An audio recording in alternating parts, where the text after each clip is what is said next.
Hello and welcome to another dish of wonderful midweek Belgian classics racing. It's the Nokere Koerse Danelith Classic, just under 200 kilometres of savage racing in West Flanders for you this afternoon, all concluding in this small, unimposing and for most of the year, really slightly anonymous village of Nokere, but it lights up when it comes to bike racing. It's played its part by producing and offering a wonderful classic race since 1944 in the shape of this Danelith Classic, the Nokere Koerse, as it's better known to the riders in this part of the world. Running since 1944, dominated by Belgian winners over the years, as you might expect. Indeed, there have only been 6 riders from outside Belgium and the Netherlands that have managed to take victory in this race, which is entering its 71st edition this afternoon. These the sights and sounds from the start earlier today. What about that beautiful balmy spring sunshine. Balmy's probably as close as it ever gets to that in spring weather in Belgium. And riders from Veranda Classic Willems squad. Final adjustments being made to the Dupont as well. From the Veranda Willems squad, Veranda Classic as well, and all the local continental teams very excited about an opportunity to put it up to the World Tour squads, the Pro Continental teams as well. Very well represented in a field of 182 riders that took the start this morning as they headed out towards the finishing circuit. 8 laps in total of a finishing circuit, including a cobble section up to the finish line. The riders will be very, very familiar with the finish line by the time they come to the conclusion of this afternoon's activities, which got underway the very instant that the flag came in from the race director's car. No surprise, that's what Belgian bike racing is all about. They get stuck in right from the get-go. It took about 30 kilometres for the breakaway, the early breakaway, to establish itself. Eventually, 7 riders managed to extricate themselves from the peloton. Let's have a little look at what awaits the riders today. There's a familiar pattern to it as you look on the profile, and the riders crisscross and make their way down through Flanders and through Oudenaarde and into Nokereberg for that 14.8 kilometre finishing circuit, which has to be completed a total of 8 times. And the Nokereberg, and plenty of crashes as you might expect, because there's no quarter given in Belgian classics racing. Really is no room. Anything happens and several riders are down. No harm done on that occasion, but just one of the riders from the visiting Joker squad coming to grief on that occasion, the Norwegian squad. And we understand he was back in the fray quite quickly. It's Janssen, the Norwegian rider. And eventually, as I said, the breakaway managed to establish itself. That's Brian van Godem at the back for Team Rumpot, just taking a swig from his bidon, and on his right in the yellow and red colours, Kevin Ista of Wanty Group Gobert. And great to see one of the British riders from the One Pro cycling team. Fabulous performance from Samuel Williams. Sam Williams managed to infiltrate the break, had to get a bike change at one stage and managed to ride back onto the back of the break. So great effort from him. And the riders through the feed zone, a momentary respite for them. They're managing to hang on and control a gap of just over 2 minutes to the peloton behind, which has been marshalled of late by the LottoNl-Jumbo squad. These 7 riders out front setting a nice tempo and getting the applause and the appreciation of bike-mad Belgian fans that are lining the start-finish line throughout this afternoon's affair. Alongside me to survey the scene, a man who's quite familiar with this style of racing in Belgium, always entertaining, and indeed he's always entertaining himself, is Tony Gibb alongside. And Tony, great weather for them today. Well, an absolutely lovely day for Belgium in March. Good afternoon, everybody at home. Good afternoon, Declan. Thank you very much for joining us for what is the start, really, of the classic season. This slightly anonymous race up until a few years ago has really moved up in stature in the calendar, and 1.HC status for this year, with a lot of the World Tour teams turning up with their, fair to say, second string squad, given that most of the big hitters will be saving themselves for Milan-San Remo at the weekend. But a quality field here, and as you said, Declan, a lot of these pro-continental, slightly smaller squads will be looking to mix it with the big boys and make a name for themselves today. Yeah, and of course the World Tour squads have the responsibility to take it on and control it as best they can, although it's interesting to see that the Veron Classic squad are on the front of the peloton at the moment, taking control of the pace setting and perhaps feel a certain level of responsibility to control the pace, given that they didn't manage to put a rider into the breakaway. So maybe the instruction has come from the cars behind that you better get up there and do a little bit of work and earn your crust. But this is a big opportunity for those smaller squads and also for the World Tour squads. There are riders in there that don't always have an opportunity to go for the win, and many of those have been given a golden opportunity today. And this race has risen in stature. It was an amateur race for so many years, of course, and then when the rules changed about 15 years ago, it became a 1.1. Now it's a 1 HC, so it's the highest level of European one-day race. It's recently been recategorized, so obviously big ambitions from the organisers in Nokere to really make this race one of the most important semi-classics in Belgium. But great opportunity for all the riders in there. Yeah, like you say, you know, there might be some World Tour squads where a rider who is just on the fringes of their main squad pulls out a result today, and then there's a rider in the main squads for the classics who's not quite performing. They might just switch him over at the last minute, which, you know, you only need one or two good results to really throw you up the ladder within the sort of hierarchy of your World Tour squad, so to speak. And again, dropping down to the Pro Conti teams, there's a vast difference in the budgets of some of those Pro Conti teams. In the same way as the World Tour teams, you'll have some on 25, 30 million euros a year, and then you drop down to some that are on 10 or 15. It's the same with the Pro Tour, Pro Conti squads, in that there'll be some massive budgets there and some much smaller ones. So here you have a side of this climb in Nokere. We're just coming to the conclusion of the third of 8 laps. So 5 laps of this 14.8 kilometre circuit remain after this. The 7 riders in the breakaway group making their way up this leg-breaking 400 metre ascent. It's not too long, it's not too steep either, 6% average, but it is across cobbles.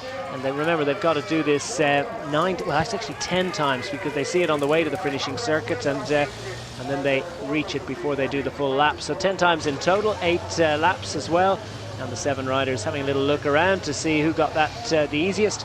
And of course, it's more than bragging rights for first across the line. There's money on the line as well, because there is an intermediate mountains competition, hills competition. How would you describe it? But it's a preem competition, I suppose would be a better way of describing it, at the line there. And that seems to be hotly contested. Let's run the rule over the riders in the breakaway group. First across the line there, Tom de Vriend, 25-year-old Belgian with Wanty Group Gobert. He's at the back of the group now and clearly going well. Florian Seneschal is in there for Cofidis. David Boucher is the old man of the group at 36 from Krelan. Brian van Gotem, Kenny de Ketelaar from Top Sport Vlaanderen, Sam Williams, as we've mentioned, from One Pro Cycling, and Kevin Ista from the Wallonie Brussels squad. We'll have another look at them and drill down into their statistics in more depth in a little while, but interesting. We're seeing prominence from the LottoNl-Jumbo jerseys on the front. Also Lotto Belisol, Lotto Soudal making their presence felt towards the front, but it's being left to some of the lesser known teams to also contribute here. Yep, and some of these riders from Belgium wrapped up warm, although it's quite a, as we said at the start of the programme, quite a nice day, sort of 12, 13 degrees, which for Belgium in March is virtually summer. But a lot of these riders only really just starting their season, so looking after themselves and wrapping up warm. The bunch here coming up this cobble climb. It's a very wide road, isn't it, Declan? You know, there's lots of space to move around, which is why I think it lends itself so much to the bunch sprint. And that little corner there, that will be the pinch point in the finish. Not so much of a pinch point, but that's where, you know, if you've got the right line, you really can make an advantage there with, what's that, about 90, 100 metres to go at the very most. Well, there won't be too many excuses for them. They'll have seen it often enough, but that doesn't mean it's going to be easy by any means. There's not going to be too much. It's a wide road, but still 5 laps to go confirmed. Just under 15 kilometres per lap. And let's get a slow-mo just to get a sense of just how tough those cobbles are. And they'll wear you down. 10 goes over those cobbles. 400 metres wouldn't seem like much, but you add in all the racing that goes on in between, This is going to seem pretty tough. 2.25 minutes still for the 7 riders up front. It's a healthy advantage. Looks like they're starting to get their skates on behind though. It's hotting up nicely in the Nokere Koerse Classic. We're going to get first break of the afternoon out of the way. Come back to us after these. It's the front of the bunch as the World Tour squads try and put some manners on the lesser lights from the Continental and Pro-Continental teams. In the Nokere Koerse Classic, just over 70 kilometers remaining, just over 2 minutes to the 7 riders up front, who are tapping out a pretty healthy rhythm at the moment. And things are going well for them for the first time in a little while. Their advantage dips below 2 minutes. As that little flurry of activity on the front of the bunch has just pared a little bit off their advantage, but they're much more coordinated in the breakaway group than in the bunch behind. The bunch doing what they do across the finish line last lap round. It was pretty busy indeed, as some of the interesting to see Team Rompot going with discs, and that'll be something we'll keep an eye out for, see how many teams and riders are going with discs.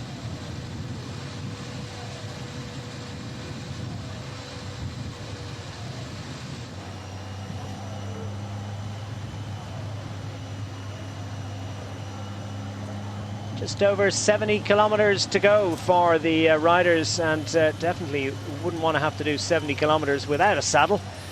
It is not recommended. It's amazing how often this happens. Of course, we do have hundreds and thousands of pro riders through a season, but you do see it more often than not. And there's a mechanic in there feeling a little bit sheepish right now. It's not something you'd expect to happen this early in the year, really, is it? You know, brand new bikes almost. They've probably done 1 or 2 races in training camp, and you've got a saddle falling off already. So it can happen. Yeah, they get they do get so much use, don't they? And of course they are fettled, and you know, this can happen. A little bit of finger trouble on occasion. There could have been a problem with the saddle, for all we know. It may well have broken, but we're in Nokere Koerse, just under 70 kilometers remaining, just under 2 minutes to the breakaway group of 7 out front that are pretty much flying at the moment.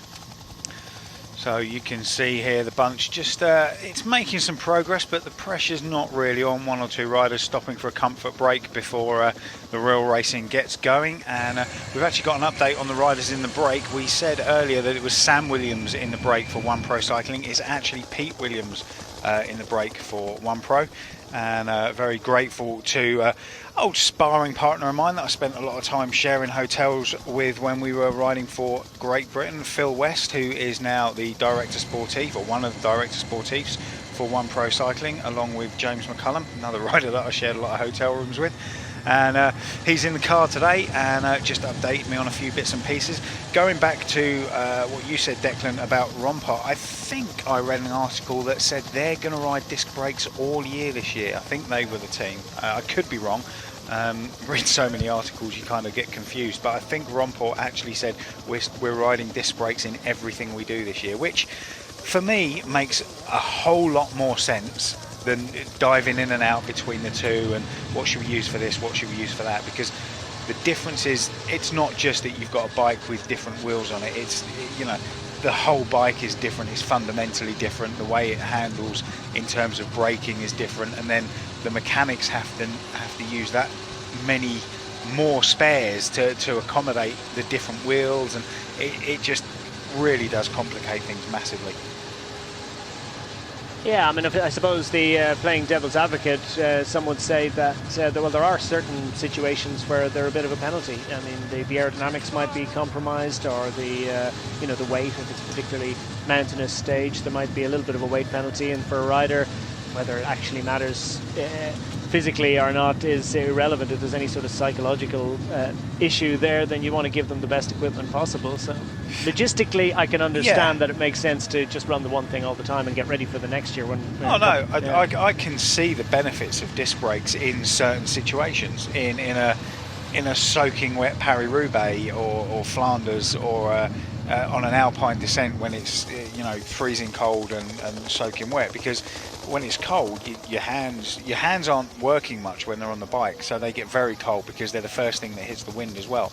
If your gloves are wet, and then you've got the wind chill coming through your gloves as well, so your hands get very cold. So at times it is hard to brake, and a disc brake is a lot more powerful than a normal brake, and this is one of the contentious areas.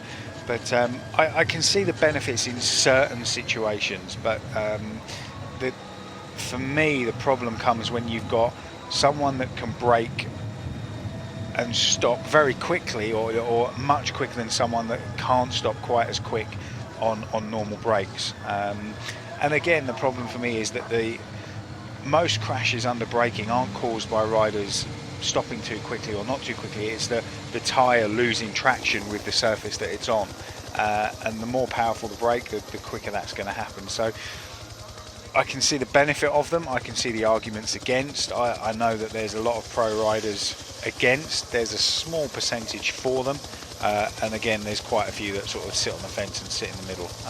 Because the other two issues that are, I think, pretty significant. And one is safety. A lot of people say, well, you don't really want to put yourself into a situation at a quick bike change. I presume they didn't put a saddle on that. No, it's definitely a bike change because he hasn't got a number on the back. So good news from Matisiak. He's back safely in the fray without too much difficulty. And the other is, and we got an illustration of it there, was bike change. Because what they're tending to do, rather than, because a wheel change takes that much longer in a puncture situation with disc brakes than it does with regular old caliper brakes, then what they're tending to do is actually just change the bikes. So that's an awful lot more, so many more bikes that need to be taken, a lot more logistics around the whole situation for bike changes. And I think the jury's still out on whether it's not just a little bit more of a headache than they need. I mean, the problem for me on that is that most of the team car roof racks hold 7 or 9 bikes. Generally, they hold 4 on the sides, ready to use, and the rest are in the middle without the front wheels in. So there's going to be 4 lucky riders that have got their bikes ready to go and can get a wheel change fairly quickly, and there's going to be, depending on how many riders in the race, another 2, 5, however many, whose bike won't be ready and they'll have to wait for a front wheel to be put in it anyway. Yeah, well, I guess they'll change wheels in the bike that's on the top. And yeah, but then the problem comes in a race like this. There's 1 team car per team. Okay, you get to the Grand Tours or to the monuments and the big World Tour races, and yes, there's 2, there's 3 team cars. But in a race like this, where there's only 1 team car, you can only carry 9 spare bikes. So what happens if your rider punctures twice? Which in 200 kilometres is not unheard of. So there's an awful lot of connotations that have to be taken into account. And the one thing we haven't mentioned, of course, is, and it's the big concern of Alex Dowsett, who rides for Movistar, is the heat generated by a disc brake.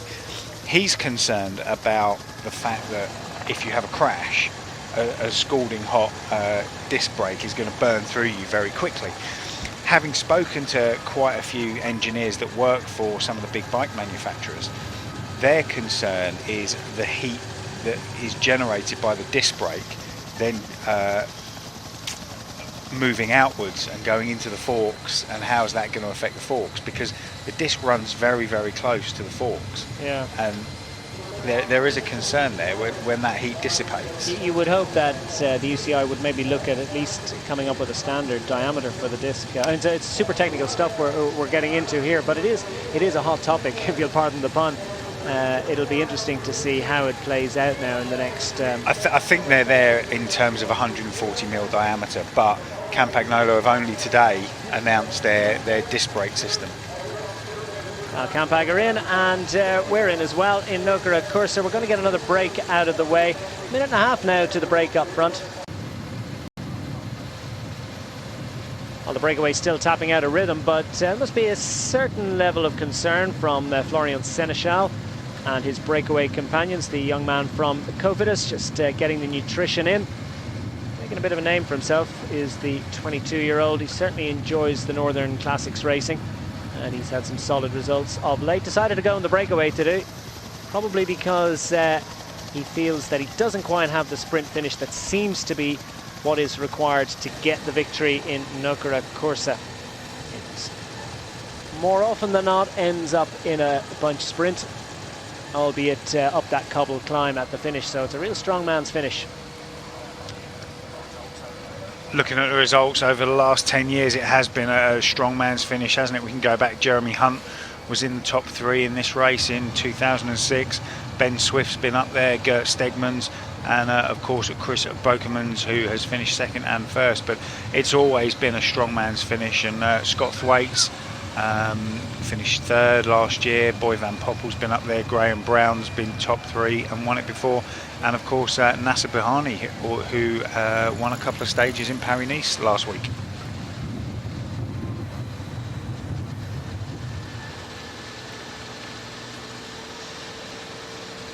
So the 7 riders in Nokere Koerse working hard to maintain their advantage. Maximum of 2.5 minutes for them. Took a long time for the breakaway to establish, well over 30 kilometers before these 7 riders managed to make their way up the road. And now it's down to 1 minute and 21 seconds for Tom de Vriend of Wanty Gobert. Florian Seneschal from Cofidis is in there. David Boucher, the old man of the group, 36 years of age tomorrow, is the man from Krelan. Brian Van Godden from Rompot is there on the left in orange and white. 4th man down. Kenny de Kettle for Top Sport Vlaanderen is our final man in the line here, 30-year-old from Belgium. Pete Williams, as we've been corrected and it's been pointed out to us, is the man for One Pro Cycling. Well done to Pete for making his way into the group and just about to take his place on the front of the group. 147 on the left-hand side of the road, the pale blue and the dark grey colours. And Kevin Ista is the final member of that 7-rider group for Wallonie Bruxelles, the 27-year-old Belgian. Pick out his colours, they're yellow and red. Very distinctive. His teammates, naturally enough, are not under any obligation to chase this one down, so they have taken position, nestled nicely into the middle of the group. So the work being done on the front of the peloton now by the Russian Gazprom squad, those distinctive blue colours, and Vinny Fantini are also making their presence felt at the front. They've got 1 or 2 different sprint options. It'll be interesting to see whether an Italian could perhaps scoop this one. So draw your attention to the time at the top of the screen, 1 minute 16 now. That group has come down in the last 10 kilometers by 1 minute. So that time has come down very quickly indeed. And worth saying that this being a 1-point HC race, the World Tour teams don't have to come here. It's not a compulsory race. That's why there's some big teams missing. We've not got Astana here, for example. We've not got Trek Factory Racing or Trek Segafredo. So that's why some of these Pro Conti teams have got a chance to show themselves today. The break, I think that gap is now tumbling. The bunch want them back into at least something more manageable with 50 kilometers to go, if not back altogether. So tight, twisty roads, as you can see here. Belgium racing tends to, this is a feature of Belgium racing where the roads can twist very quickly, and if you're not certainly near the front in the peloton when there's an incident or a crash or the pressure can be put on, you can miss out very quickly indeed. Great to have so many of you along with us for the ride this afternoon in Nokere Koerse. And you can join us on Twitter at DQ Sport for myself, at agibby76 for the man alongside, and it's hashtag Home of Cycling. Just scrolling through a few of those. And where was one that Cycling Mad says, where's Philip Duignan? I heard he was riding. No, he's not on the Sky list today. I think they'll be setting up for Andy Fenn perhaps. They've got a slightly pared down group of Zandio, Andy Fenn, as I said, Christian Knaes is there, Moscon, Alex Peters, and Danny Van Poppel making his return to racing. He's got up in this race before, but this is his first day of racing, I think, this year. He's had knee issues, and it's going to be a little bit of a stretch, I think, to expect that he'll be there at the back end. But he is one of the sprinters in this race with the most outstanding palmares, so you never know. You never know. Don't rule it out at this point, but he certainly doesn't expect it. At Gazaput says changing a disc is no longer than a caliper, suggesting that it doesn't take as long or any longer to change a disc wheel than a caliper wheel. I think with the those new through axles, they are pretty quick, but I don't think it's quite as quick yet as these mechanics are capable of doing. I think also it's the adjustment of getting it in straight. It's it's much easier to get a normal wheel in between the centre of the caliper and away you go. And to have a disc brake rubbing, it's much, I know this doesn't sound right, it's much easier to get a disc brake to rub than it is a normal brake, because once it's in, there's no adjustment there, there's no movement, you can't move anything around, you can't change anything. And I know a very good friend of mine called Russ Maher, who is working now for Factor, or will be soon working for Factor Bikes, who are the sponsors of One Pro Cycling. He's very keen on this, and we'll come back to that in a minute. So another lap complete. It's David Boucher that takes the points this lap around and adds a few more euros to his account. Puts him into, we don't have full details on exactly how this competition is going, but you can be sure the riders know. And Boucher will know better than most, 36 years of age, as I said, tomorrow, so he's looking forward to an early birthday present. He's not of a mind to continue with that, purely just to take the points. And now the bunch within a minute and coming down into the village, already hitting the cobbles. This breakaway group is not going to last to the line. Interesting decisions are going to have to be made, because the other continental squads that haven't made it into this move are very mindful to get involved in the action long before this thing winds up for a finishing sprint. So it'll be interesting to see what happens now in the next 10 kilometres or so.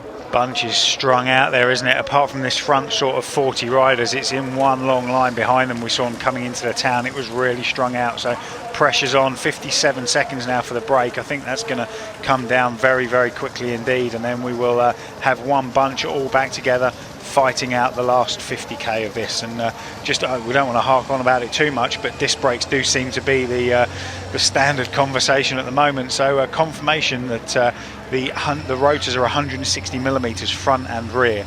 And you might say, well, why has that got to be the same for all the teams? Why has it got to be standardised? Well, in the same way a wheel has to be standardised, you'd like to think you can get a wheel from your team car or a bike from your team car. But if you do have to go to a neutral service vehicle, the last thing you want to do is get a 140 mil rotor when you're on 160. That might be an issue. Because you won't be stopping. And you certainly won't be going anywhere if you get 160 when you're on 140, because it just won't go in. So yeah, they needed to standardise that, and they've done that at 160 millimeters. Although the Campag pictures that were released earlier today were shown with 140 millimeter rotors, so that's a bit of a bone of contention for the Campag Nodo teams. But don't forget, you know, there's the big, we'll say the big three. I suppose you've got the big two historically of Shimano and Campagnolo. SRAM have now come to the game pretty big, whilst there's a split in the bunch here, and the break is down to 42 seconds already. And that is the rider from Western, Japanese national Kuboki road race champion. I think it's Kuboki. Yeah, it's all done for him. Yep. For today, unfortunately, it's not to be his day, but no doubt he's done what he can to help out Pier Paolo De Negri, Felossi, Grossu, another rider who could do a job for them at the back end of this, as the World Tour squads tried to make their presence felt towards the front of the peloton.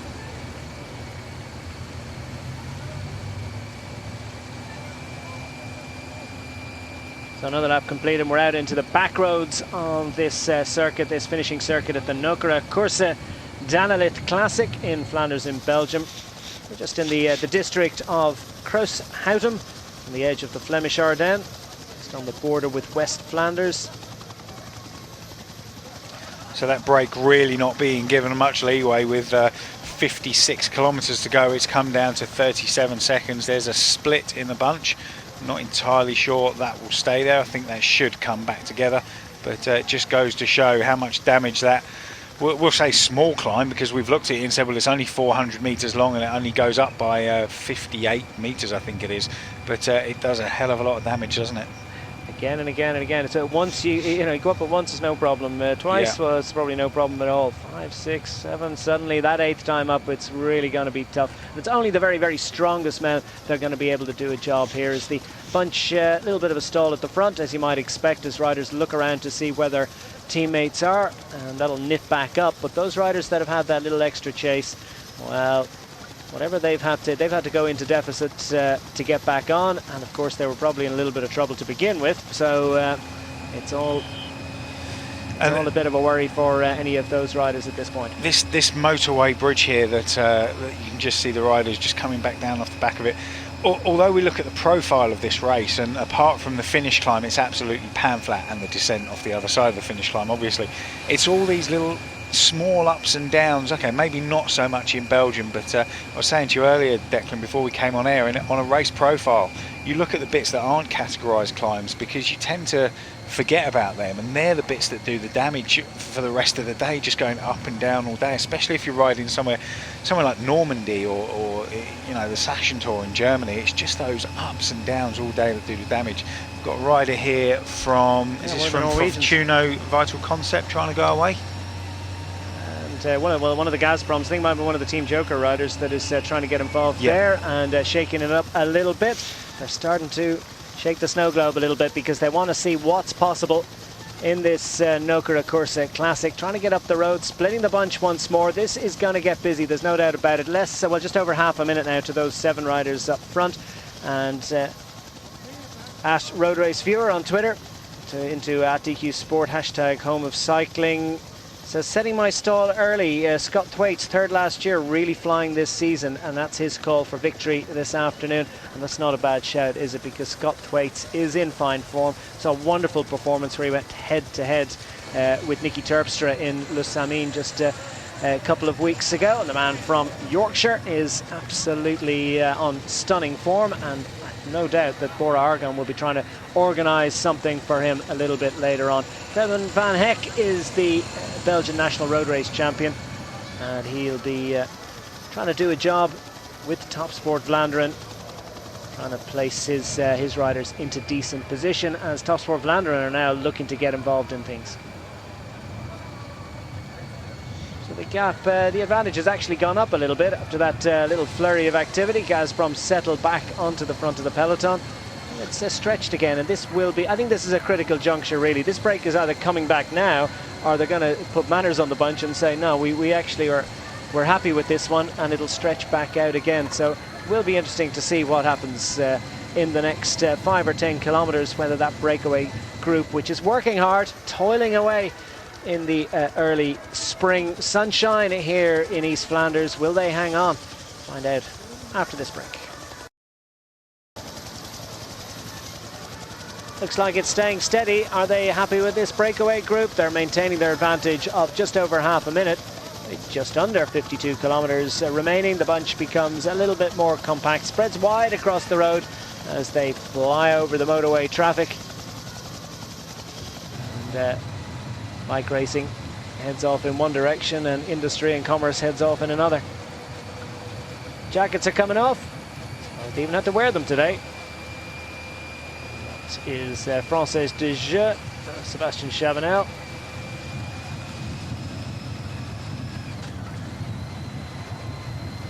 Chavanel is comfortable about his situation as the brakes go on in a big way on the front of the peloton. This is only to the advantage of those 7 riders out front.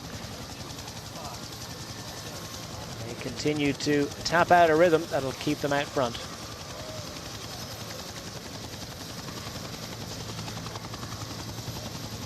So just coming down to the final 50 kilometers of Nokere Koerse Danelith Classic for 2016, the 71st edition of this venerable classic race. First run back in 1944, and those 7 riders out front. Their advantage has stretched ever so slightly again in the last few moments. A suggestion perhaps that they're content to be left out there. Johanny Huderovic, who the Fortuno Vital Concept squad will be eager to try and get into position later on. He's just going back to the car to take his jacket off, and plenty of other riders taking that opportunity too, and that can only mean that 38-second advantage is set to stretch in a big way in the next few minutes. Yeah, that's going out very quickly, isn't it? You can see, looking at the bunch there, they've had a flurry of activity to bring it down to something more manageable than 2 minutes, with 50 kilometers of racing left. And you can see now the gilets are coming off, the domestiques are being sent back to the team car with everybody else's gilets and gloves and all the rest of it. Last drinks and gels being taken on board, and it's all skin suits these days, isn't it? Well, yeah, aero suits That'd as opposed suit to you. skin suits. They're a different material, actually. They're a different material to a skin suit. If you rode in a skin suit for 200 kilometres, you know about it, because you certainly be sweaty by the end of the day.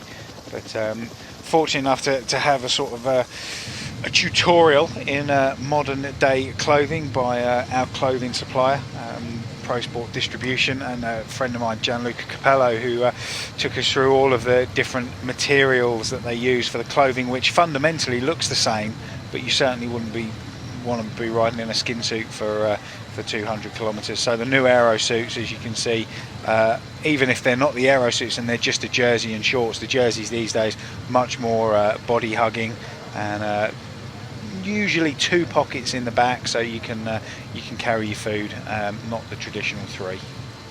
And that lump you can see there in the back of most of the riders, that will be their race radio. Yeah, they have radios at this car. level this year. They've come back at this European Tour level, as it looks like there's a few shapes being thrown in the bunch once more. Gazprom setting a tempo on the front just a little while ago. Now one of their riders just trying his luck off the front. He's well clad against the elements, such as they are today. One Pro Cycling marking that quite closely. One Pro Cycling really making a name for themselves. Would that be a Bosky by any chance? We'll get confirmation very shortly.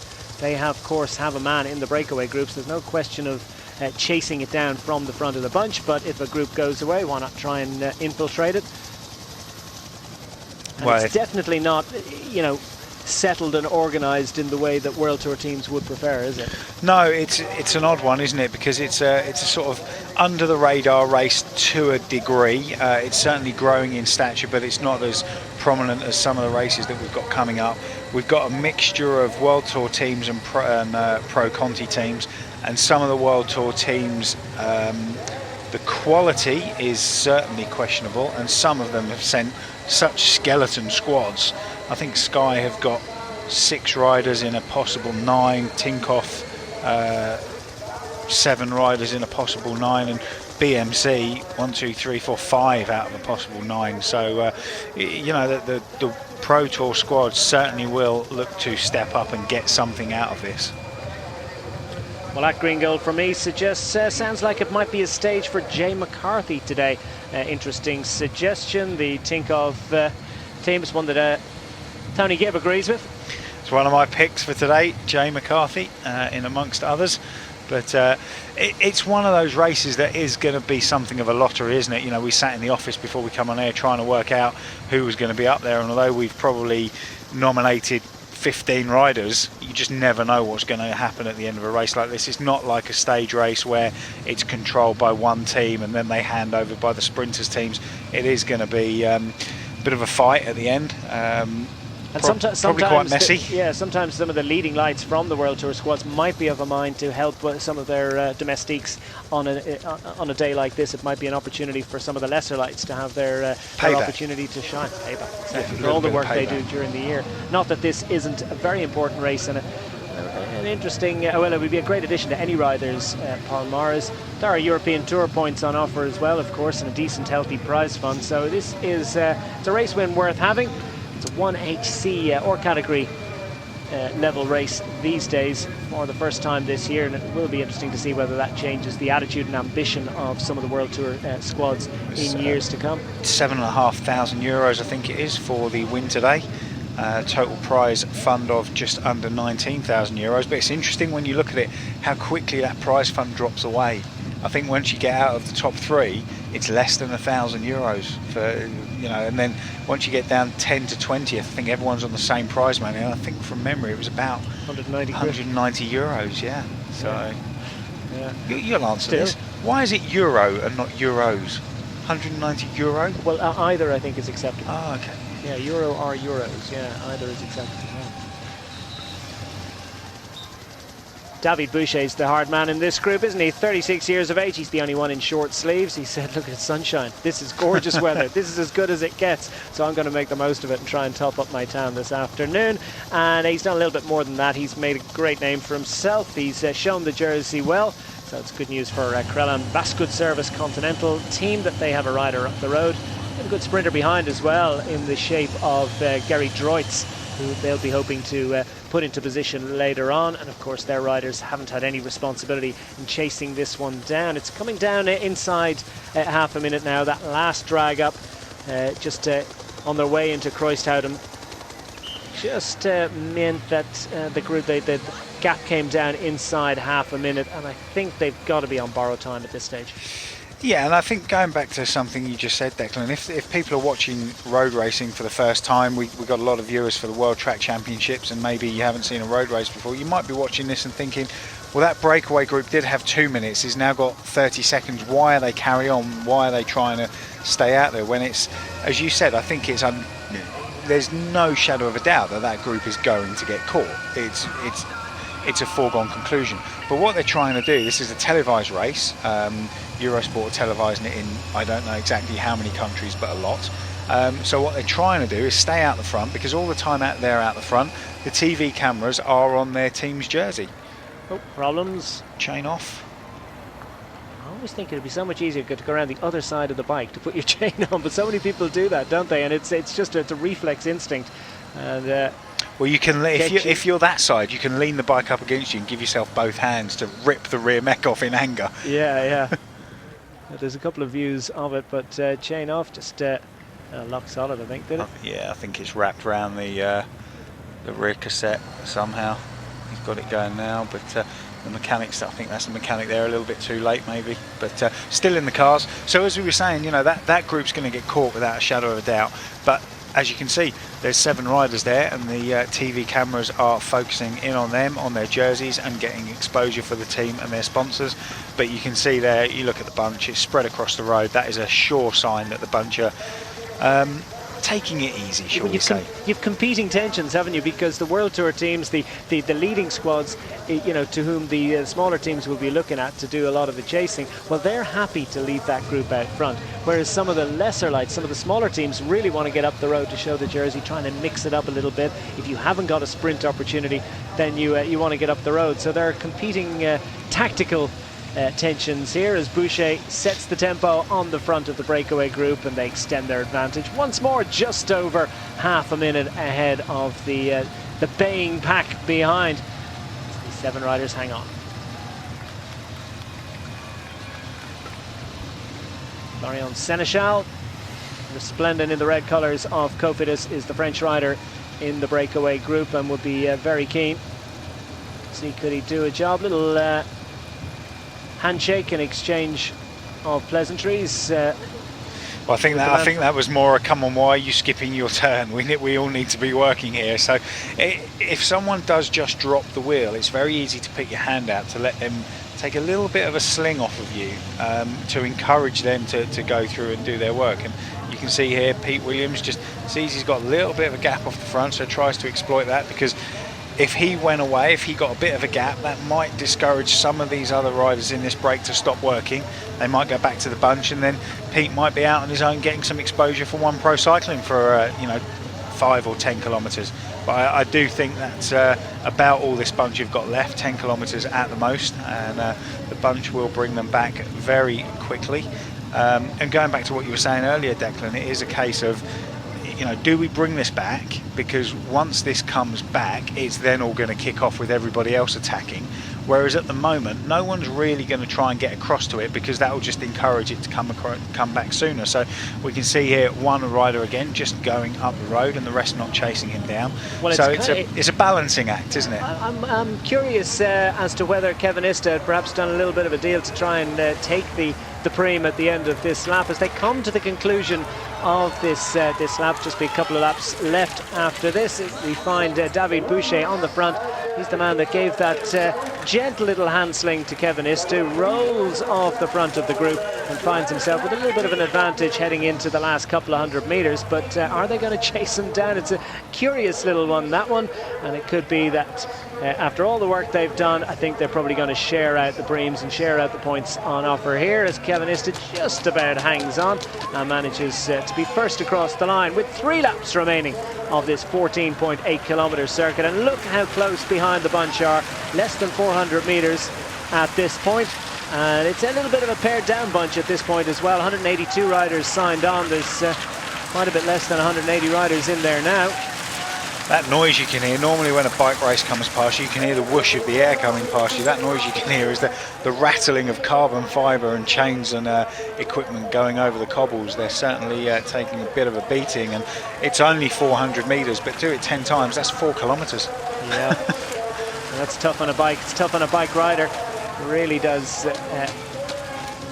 make the joints ache a little bit. They'll feel it tomorrow, you can be sure about that. Ethics Quickstep now starting to make an appearance on the front of the peloton. They've been conspicuous by their absence. It'll be interesting to see who they fancy propelling into towards glory this afternoon. Nokere Koerse has been was put into their lineup for this race, and of course the Hansam race on Friday, which is coming up in a couple of days' time. Pretty much these squads will be riding Hansam as well on Friday. Riders just... Lamertink there at the back, he's I think his day is done. Yeah, Lamertink, one would have expected that this young man, 22 years of age, top under 23 rider from the Netherlands, and the team LottoNl-Jumbo, who have one of the top favourites for this race, Groenewegen. That's why they've been doing so much work so far today. So you can see now the pace is certainly on in the bunch again. It's spread out, these 3 riders. Got a little bit of daylight, but that's going to come back quite quickly. But as you can see from the head-on picture we had a minute ago, and you will see when the bunch come into view here, it is one long line. Look at that, the pressure's certainly on there. Yeah, you can be sure that there's nobody getting an easy ride in there at the moment. A few riders trying to make their way up the right-hand side. Pretty much everyone just sitting in the line and waiting for this surge of pace to disappear. Slow motion gives an indication of just how much pain is being meted out and how much suffering is going on for the likes of Brian van Gottem of Team Rompot in the orange there, just taking a swig from his bidon, perhaps aware that his days are numbered. Another turn again from David Boucher on the front. Seems to be in good form, and Ethics have decided to kick things off. We're into the final now, no doubt about it, Tony. Very much so, just over 40 kilometres to go. Ethics really deciding to kick it off. Wouldn't surprise me if 1 or 2 riders in this front group try for a last little grasp of glory and getting away on their own, but we've got a rider here from Joker trying to go up the road. Can't see the number at the moment, but one of the Pro Conti squads that are going to try and get some exposure today. And the Norwegian team have been very, very active indeed. They do not want this to come down to a bunch sprint if they can possibly avoid it. That tends to be the pattern over the years. This does end up in a mad charge up that final cobbled climb. So we'll watch out to see, can anyone prevent that from happening? Will a little group manage to clip away in the next 40 kilometres? We're not much more than 26 miles of racing remaining in the Nokere Koerse Danalit Classic for 2016. And now the big teams starting to mass at the front. And now the tactical considerations are coming into play. BMC also trying to get involved, and they've come with a trimmed down squad as well. They've got a good sprinter in the shape of Rick Zabel. But I think they also feel that they've not really got the firepower to control the sprint, so maybe trying to put a rider up the road might be the way to go. So this little climb here over this this motorway bridge. Yeah, actually, the Coldu motorway flyover. Well, you say that, you joke about that. I actually wore the King of the Mountains jersey once in the Olympia Tour of Holland. And I got it by virtue of the fact of getting 3rd in the prologue, and only lost it on about the 3rd last day because there was a motorway bridge King of the Mountains climb, and Phil West, who's watching this from One Pro Cycling, was on that race with me. Well, that is a famous day in the history of cycling. Tony Gibb wearing climber's jersey for 3 days in a row. Steady. Steady well, steady well. So now the breakaway group has been called to account. They're back in the fold. It's been a great effort. Boucher still ploughs on regardless on the front. And those riders been out front since kilometre 30 of this 200 kilometre bike race. So that's about 130 kilometres of racing with their noses in the wind. So well done to them. Congratulations for their effort, and they've earned extra cake at dinner this evening. They presumably will head towards the back and watch the racing kicking off. Van Godem wants to get involved just as the break is retained. He wants to be last man standing. He fancies the most spirited rider award, or whatever they're going to be calling it at this race.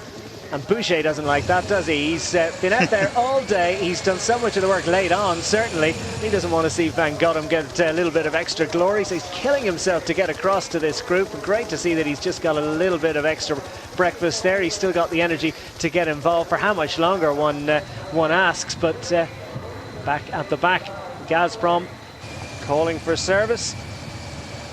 Just as it's getting busy, that's Solomenko of the Gazprom squad. So probably just under an hour's worth of racing left. It's a fairly flat course around here, with the exception of the one climb and the motorway bridge that we just saw. So these riders now coming back into the fold, and we certainly will see the fireworks about to kick off. I think that's Scott Thwaites at the front there. Well, Scott Thwaites wants to get involved in the racing, as you might expect. Bora Argan certainly be trying to set something up for the man from Yorkshire, who's on such a rich seam of form. But is this the place to be at the front? Is that actually Scott? Not 100% sure. But Bora Argan certainly will try and put manners on this group. But we're going to see lots of attacking now. The break have come back. To be honest, that's what we really wanted. From an entertainment standpoint, we're going to see fireworks now for the next little while. And it's going to be a very, very arduous task for the World Tour squads to really control this and set it up for a sprint. Yeah, very much so. There's going to be a lot of attacks and a lot of tactics that you don't really understand, but that will be because certain teams want certain things to play out and other riders want certain things to happen. So a little bit of status quo at the moment with 39 kilometres to go, and might just see a couple of spills as well, because there'll be attacks, it will come back together, changes of directions, riders not really concentrating because they might be a little bit tired, a bunching up like we've got here, so everything's all together, and virtually the brakes are going on. So when this happens at the front and that transcends down to the back, there's always the chance of a rider touching a wheel. It's a super course for racing, actually. I mean, looking at it, I mean, we're in East Flanders here, and yet there's not a wild amount of road furniture, is there, for the riders to contend with? No, not at all. It's very rural out here, and what you will see as well is riders taking every opportunity to move up, and in some races in Belgium and Holland, they take to the pavement, and that causes all sorts of problems with road furniture, as Declan said, being lampposts, benches, signs, or whatever it is. Over here there's not a pavement at the moment, so they've got the full width of the road to try and play with, as we see one of the riders from CCC Sprandi Polkowitz trying to attack. CCC squad looking to get involved in a big way. Is that the big figure of Kurek? I think it could well be. Adrian Kurek is a very strong rider in his own right. Strings out the bunch, but doesn't manage to extricate himself from the peloton just yet. But all those little efforts will be costing some of the riders in the group. Will it be taking the energy and taking the legs away from the sprinters? Well, that's a little bit of an ask, I think. So one to point out to you, in fourth place or fifth place in the bunch there at the moment, in the white with the blue and black detail on it, blue and black leg warmers, that's actually the Stolting Service Group team, which I with all due respect, very much doubt many of you have actually heard of, but believe it or not, they've got Jared Cholek riding for them. So I think it was 3 years ago that Cholek was winning Milan San Remo, and I don't think that's actually him there, but they won Milan San Remo when he was riding for what was then MTN Quebecer. Now has become Dimension Data and changed as a team fundamentally, but no space in that team for Cholek this year, so he's had to move across to, with all due respect, a smaller team in the guise of a Stolting Service Group. You see one of their riders at the back there just getting some food as we speak. Stolting team is registered in Germany. And they've also got Rasmus Gulthammer on their books, and in there today. He's a big engine, could do a job later on for Tielek. Stolting team will be thinking, we'll go back into the pack and see if they can come up with a better idea. 37 kilometers remaining in Nokere Koerse. It's all hotting up nicely. All kicking off in a big way now in the final 35 kilometres of Nokere Koerse Classic. Heading off up the road, Martin Mortensen to join Loic Chetu of the Kruopis squad. That's the red of Kruopis on the front, the Frenchman. Mortensen from Denmark, riding with the British registered One Pro Cycling. And these two riders have been given a little bit of rope. They've been given an opportunity to stretch their legs and see what they're made of, because the peloton is spread wide across the road as Team Sky tries to move up on the right-hand side. A couple of riders, and indeed another one from Team Joker has to slip back in from the grass verge and just find some room in the bunch, as if there was any room there at all. It's compact in a big way. It's not easy to move up at the moment, and the pace has been hectic. Now it looks as if things have settled down and eased up in a big way, but the pace has been pretty hard because plenty of riders have only just managed to make their way back in. That's Litar from Topsport Vlaanderen. Looks like he's hit some mechanical issues, a rear wheel puncture.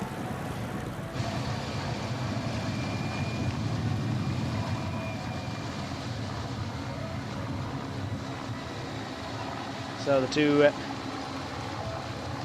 bearded riders on the front have this little advantage.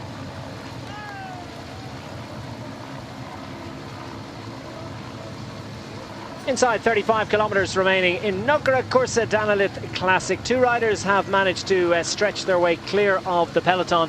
Peloton spread wide across the road, and happy to let them have their head and see what they can manage to do, as Martin Mortensen of One Pro Cycling dispenses with that jacket. He's going for it in a big way. He doesn't need that jacket, doesn't need the clothing. He's not thinking about anything except going for the win in this fabled, venerable Belgian semi-classic. Mortensen for the British registered One Pro Cycling team, joined by Loic Chetu in this attack out front. The man from Kruopis kicked it off. Mortensen jogged across as best he could up this drag, hauling a big gear, and now we see the teams from the World Tour, the big and this is going to happen. When you stretch the peloton wide like that, that's exactly what's going to happen, and that's not an ideal situation.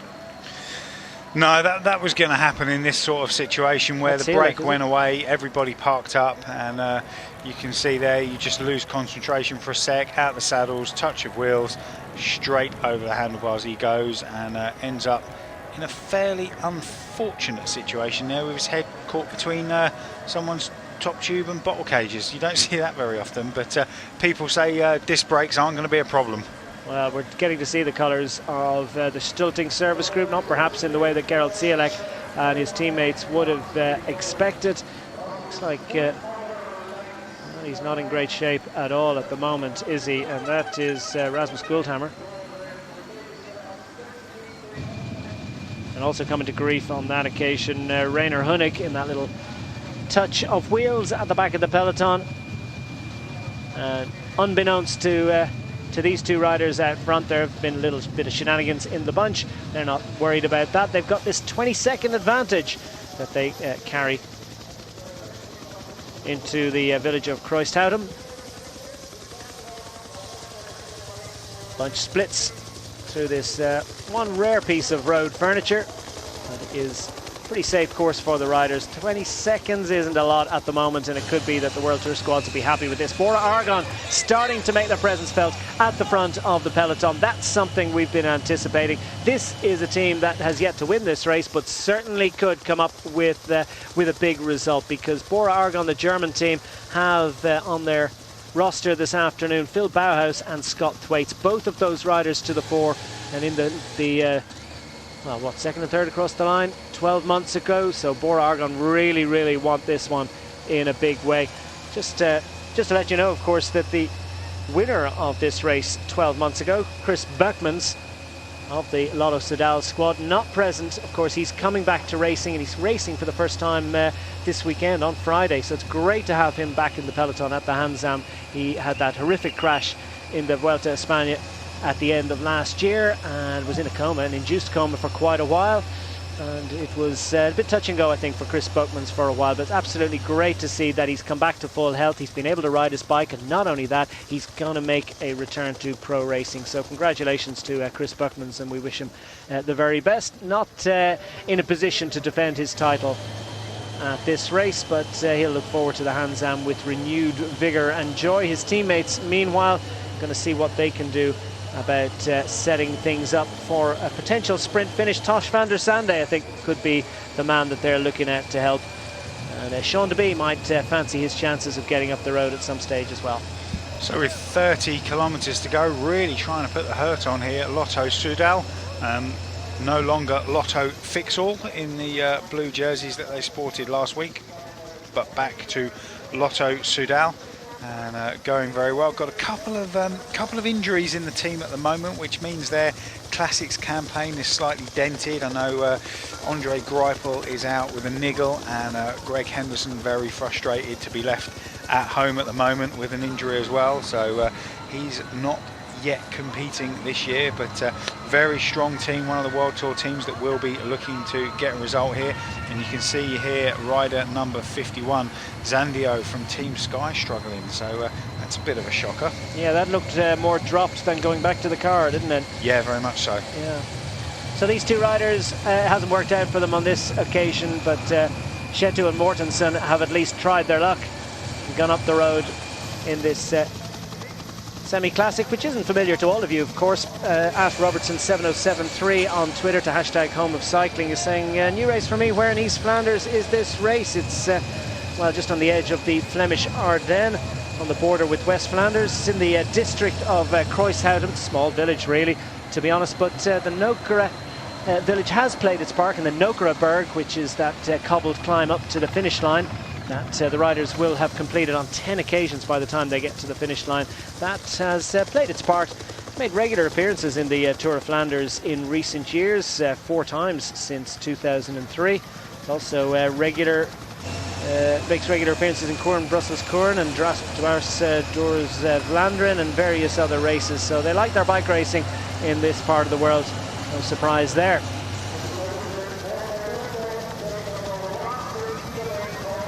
$30K to go.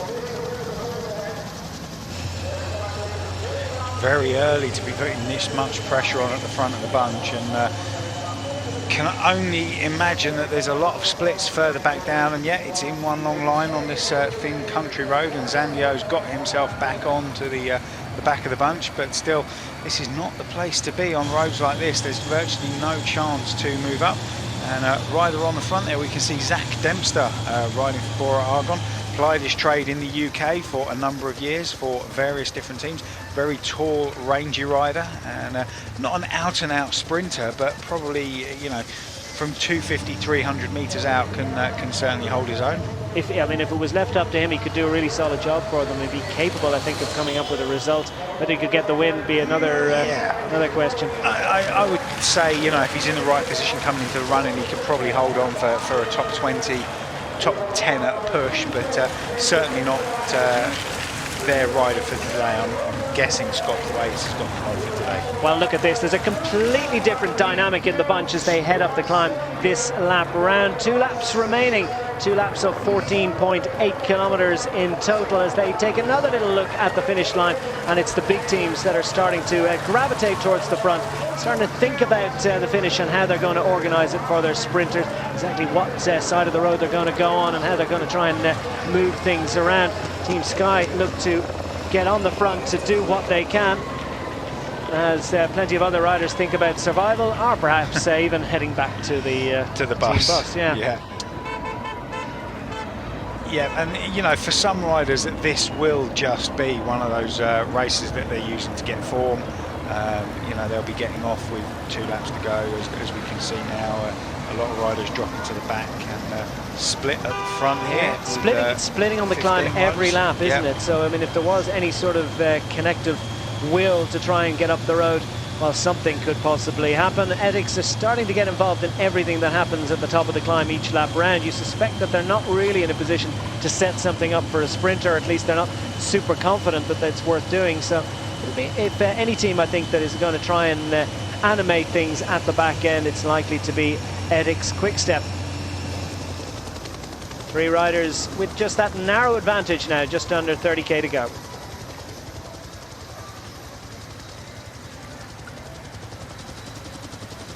And riders just starting to make their way across that little gap that developed across the finish line last lap round. And it's the serious teams that are starting to mass towards the front. So that's Gianni Moscon at the front there for Team Sky. And I thought it was Danny Van Poppel, but it's not. It's Gianni Moscon. I was lucky enough to be invited out to Team Sky's training camp in Mallorca a couple of weeks ago. And Dave Brailsford, Fran Miller and the team looked after me and a friend of mine, Mark Dransfield, very well. We were made very welcome and had a great weekend in the sun, very much like today actually. It was nice and warm, and I know there's been snow in Mallorca at this time of year before. It was lovely, but here we can see the riders from Team Sky hitting the front of this break, which, considering they've only got 6 riders here, chapeau to them for getting involved. But it's all going to come back together fairly soon, with 20 kilometres to go, 28 kilometres to go, sorry. Well, it looks like Tinkoff trying to complete that job of getting across the gap. Monty Group Gobert showing the colours from the front. That is the Krella and Vasgood Service team, and as I said earlier, Gerrit Droitz is a good sprinter for them. And none of these riders are letting up. They may well know that they're back together again, but they'll just keep the hammer down in a big way and make it as difficult as possible for any rider to make their way up in the group for as long as possible. And that's going to be causing plenty of pain and suffering at the back of the group. Clearly Edix and Sky minded to get involved. Lotto Soudal thinking about closing things down. And now another attack on the right-hand side of the road, and Edix all over that one again. So Top Sport Vlaanderen. Yeah, so Top Sport Vlaanderen and the Wanty Group Gobert team, they are 2 of the biggest teams in Belgium, and although they're not World Tour, they certainly can mix it with the World Tour boys. So these riders will be given a lot of respect by Ethics and by Lotto Soudal and LottoNl-Jumbo. You know, they won't look at them and think, well, he's only riding for a Pro Conti team, we can let him go. They'll look at them and think, these guys could step up to our level very easily, so we need to marshal their moves. And you can see now riders on the left jumping up on the pavement, just trying to move up and get that extra little advantage. It's getting a little bit busy up there, and it's pretty hectic down the back as well. There's riders here who are just thinking about, well, why are they involved in bicycle racing? I think 1 or 2 of them. Just how much longer can they hang on? Will it be, is it worth it? And that's, I think, just at the back there was Dylan Page, the Team Roth. The Swiss squad hasn't been able to make much of an impact on the race so far. One of the Rompot riders coming to the front there, complete with his disc brakes on his road bike, as we were discussing earlier. And I think you can just see Scott Thwaites just in the background, behind that Lotto Soudal rider, just starting to come to the front with 26 kilometres to go. Krella and Vasgood Service Continental squad once more involved in anything that moves. Tinkoff Saxo, a bit of a thin down roster coming to this race, but they've still got plenty of firepower. Got at least 3 riders who are capable of producing a sprint at the top of this hill. They're not letting anything get away at the moment. Hopping 1 rider across. It's getting busy now. Inside 25 kilometres remaining in Nokere Koerse, and constant attacks in the last 5 or 6 kilometres. Riders desperate to try and get clear. Those that don't have huge expectation of being up there for the sprint know that they've got to do something before it comes to that concluding gallop up the hill into Nokere on the Nokereberg. And it's Team Rompot once more on the attack. They've been in pretty much everything in the last 5-10 minutes, as indeed have Krella Vasgood Service. Wanty Group Gobert showing the jersey well as well. Team Joker, Stulting Service Group, and of course that Team Roth squad from Switzerland.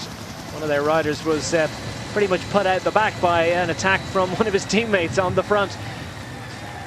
That's how hectic things are on the front. Team Joker again from Norway on the front. Plenty of teammates thereabouts. who's going to try their luck next, because surely there's another attack coming any moment now.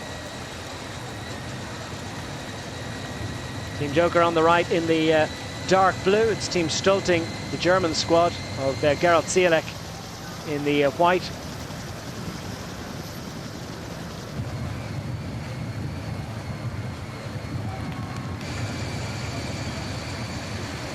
And it's the British registered Team One Pro Cycling that are on the front of the peloton, inside 24 kilometers remaining in Nokere Koerse for 2016. As yet another attack comes on the right-hand side of the road from the Norwegian team, Team Joker, as the better-known squads try and take a little bit of a breather back in the peloton. The distinctive Belgian national champions colours of Preben van Heck are nestling nicely in there for Top Sport Vlaanderen. What will he be thinking about late on? Who's he going to try and set up? Meanwhile, Team Joker, well, have a little look around and realise that, well, that one hasn't produced any benefit whatsoever. And for all that it looks as if they're spread wide across the road because there's a bit of a stall on, I think it's more about a headwind here, because any rider that attempts to get clear of the peloton, it's just almost impossible in these conditions. Not particularly windy today, but it's so wide open. This part of Belgium, this part of Europe, well, they don't really believe in hedges, do they? Fields are about 27 acres big, yeah. So it's just blows, whips across those flatlands and catches those riders a midriff, and it's just so impossible to get clear. And you can see here that the teams that know what they're doing at this stage, or that are, their plan is to set it up for a sprint at the end for one of their nominated riders. You can see them getting together. You can see 3 or 4 riders massing near the front, not on the front, but near the front.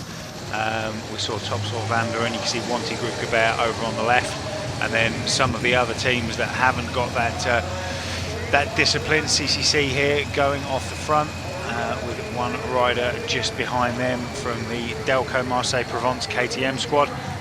They will try and get away and disrupt things if they're not confident in their sprinter. But this is where you've got to be so alert, because the riders at the front switching from one side of the road to the other, the bunch, you know, they can't do that. They're all massed on this fairly relatively narrow road. And there you go, just as we were speaking, there's a crash down at the back of the bunch. One of the Jumbo guys touched a wheel, went to the left, and the rider from Joker is on the floor. So that's where are we? Looks like Borgensen, yeah. Rider Bolin Borgensen is probably one of the riders in there that has most facility in this Northern European Classics racing, but well, not on that occasion, just falling foul of that little touch of wheels in the middle of the bunch, and that could well put paid to his chances. He'll do well to get back in, as frenetic as the pace is out front at the moment. First sign we've seen of any of the jerseys from Delco Marseille Provence. That's the second rider along CCC Sprandi Polkowice in the orange. That's the Polish registered team. Very distinctive, and Wanty Group Gobert.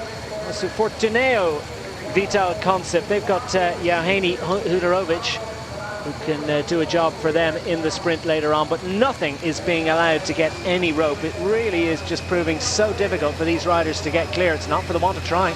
No one's going away at the moment. It's all very closely marked, and as I said, the riders massing near the front of the bunch in their colours. You can see them. I think it was the Walloon Brussels team in the red and yellow there on the front, trying to mark everything at the moment, and you can see their other riders dotted around near the front of the bunch, just behind in the camera view. So 2 riders here with 20.5 kilometres to go, just edging their way away, with one rider going across to it. So it'll be interesting to see if they make some progress. And there's a little bit of a hiatus in the attacks. The climb, for your information, is on 14.8 kilometres to go. Sean DeBee, one of the heroes of the Lotto Soudal squad, looks like he's hit a bit of an issue, and this is not an ideal situation. Doesn't seem to be any panic there for him though, so I suspect that was a mechanical, or maybe he got caught up in that crash a little earlier.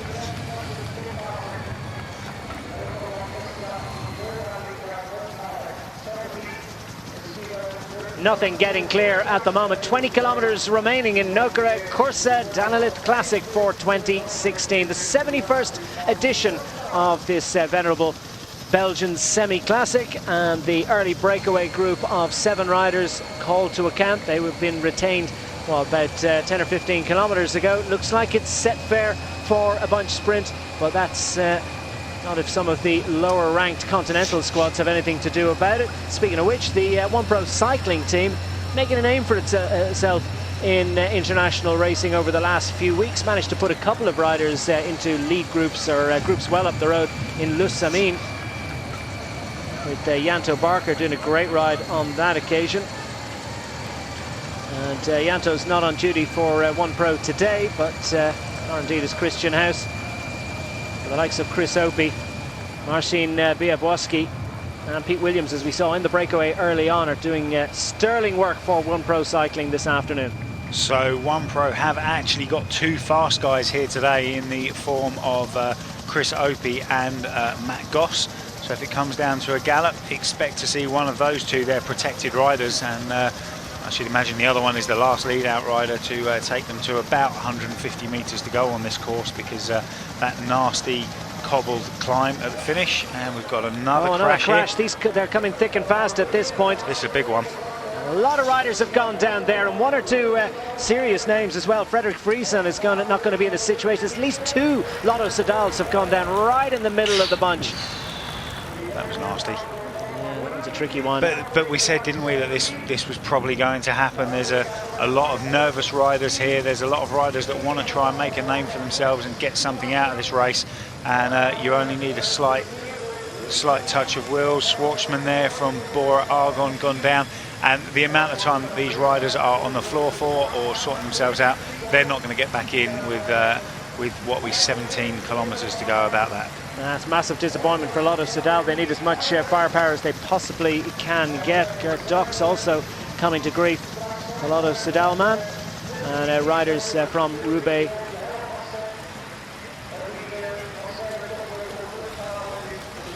Just trying to pick out, looks like Friesen, yes, we picked him out a little few moments ago, and he's probably he's the last one to get up, isn't he? So that's definitely a bit of a sore one there for Friesen and Gert Dox. Yeah, so that's two riders held up for Lotto Soudal. Also Creeder there on the floor from Rompot as well. So that's taken a good 15 riders out of this break, because they will have got delayed significantly. So with 17k to go, I can't see them getting back on.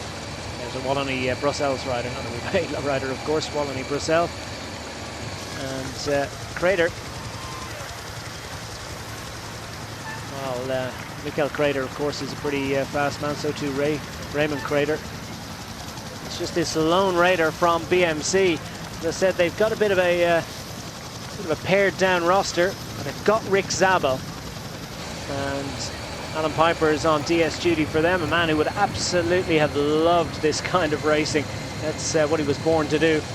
And Alan Piper will have put a rocket up them this morning and said to Rick Zabel, well, you've been around this level of racing now for a few years. This could be a good opportunity to come up with a big result and really kickstart your career. Floris Gertz has been quite prominent in the last few weeks as well. He's been up the road in several one-day races, so he's got good form. The team will be on a high as well after the weekend, won't they, with Greg Van Avermaet bringing home the win in Tirreno. It's all good, and they're not finished yet, of course. There's a classic first of the monuments this year, Milan Sanremo La Primavera, coming up on Saturday, and we'll have it here for you live on Eurosport as always. Home of cycling. First classic of the year, and plenty of these riders will be showing an interest in what's happening at that. They would aspire to being in that race 12 months from now, and here's a wonderful opportunity for them to showcase their ability and come up with a big result to add to their palmares.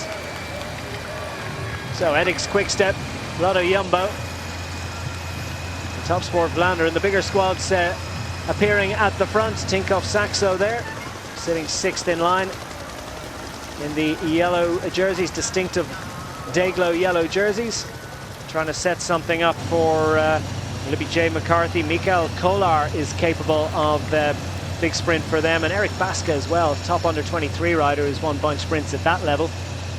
So they've got a small squad, but very fast squad.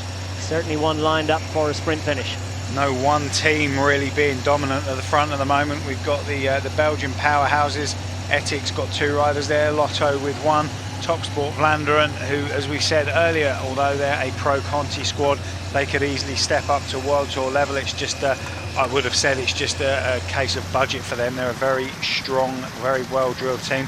We've got a split here, which was probably caused by that crash. I guess we've got 20 riders trying to get back on. They wouldn't have been the riders that crashed. They would have been those that just got held up by it and were able to weave their way around it. Well, they've got less than a kilometre before they hit the penultimate ascent of the Nokereberg, and that's not an ideal situation for them, really, because you can be sure they're not exactly going to meander at... No, that's why they're going as fast as they are now, because they're trying to stretch this bunch out, keep their protected riders in a good position going up this climb.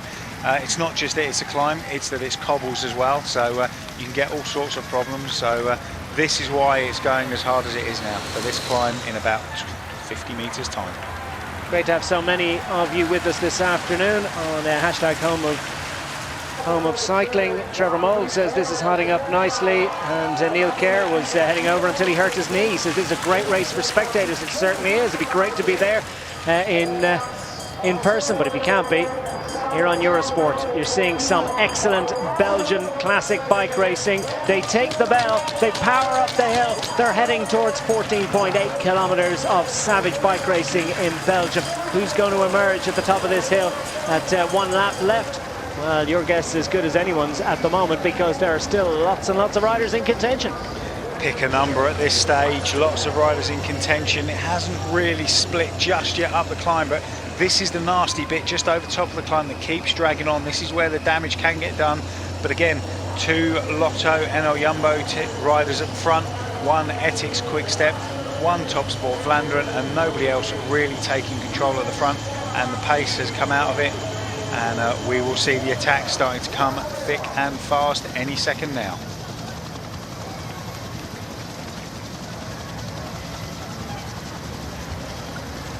The bunch is lined out as they race through Flanders with just under 1 lap remaining of the 8 laps that conclude the Nokere Koerse Classic. Top Sport Vlaanderen and the LottoNl-Jumbo squad on the front of the bunch, trying to keep things as fast as possible, trying to prevent any late excitement and late energy from some of the continental squads. Who's it going to be at the end of this lap? Those riders, well, it's not going to happen for you this afternoon. You'll get a finish, but you're not going to be involved in the final shake-up, and that's disappointment for them. But still, well, there's a huge amount of riders that are involved, and a few little cracks developing in that peloton. Finally, there's a little bit of a stall at the front, and they get a little bit of respite. Is that Yuri Sagan from the Tinkoff Saxo squad that looks to infiltrate this next attack that comes from Preben van Hek? Belgian national road race champion knows that he hasn't got a sprint, but wants to get involved in this race, wants to see what he can manage. So as we were saying, Top Sport Vlaanderen, that's Preben van Hek who rides for them. He's the Belgian national road race champion, so took on the likes of Philippe Gilbert and various other World Tour riders and managed to win that title. So there's plenty of quality in that squad. We've got about 10 riders here just trying to scrape their way off the front, but not going anywhere. No, nothing happening there, because all the teams alive to the danger, and just as I say, a little bit of a crack in the peloton. Is there a belief, is there a willingness to persevere with this as other riders are coming across? Bora Argon, the red helmet, the black colours, they're trying to set something up for Scott Thwaites. Phil Bauhaus perhaps might be asked to do a job for them in sprinting up the final hill as well. But Scott Thwaites, with the form that he's got, who would bet against him? De Boist of Lotto Soudal looks around to see what sort of damage he's done. Well, you've done enough to stretch things clear and give your teammates a little bit of a free ride for the next couple of kilometers or so. Van Hek realizes he's missed a trick. I think he was settling back into the bunch and then suddenly realized that they'd let a gap go. So he's racing across to this, powering along, showing the sort of power that made him the Belgian national road race champion, and doing a solid job for Top Sport Vlaanderen in the process. Spending a lot of energy to get across to this move, so he obviously thinks this has got some legs, but it's only 30 metres off the front. He's just about got there, but I think that was a lot of effort to get across to this move when Not entirely sure it's going to go with 12 kilometres to go, but no one has yet taken full control on the front of the bunch, and this is, I think, the pattern we're going to see. There's so many teams up for the end of this one-day race, and it's not a controlled sort of stage race, so no one team has anything to gain by keeping a jersey in it. But we can see LottoNl-Jumbo just with 2 riders on the front there, but I think this is going to be a messy one.